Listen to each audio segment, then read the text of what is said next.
Сәлем достар, сіздермен бірге Вовка Лайф. Бүгін біз деген сіздерге хабарландыру жариялайын деп жатырмын.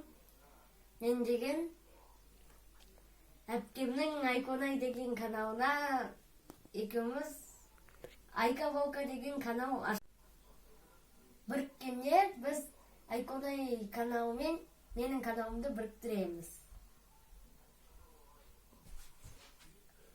Достар, біз Айконай каналымен бізді біріктіреміз, яғни ол каналның атын Айка Вовка ТВ деп қоямыз.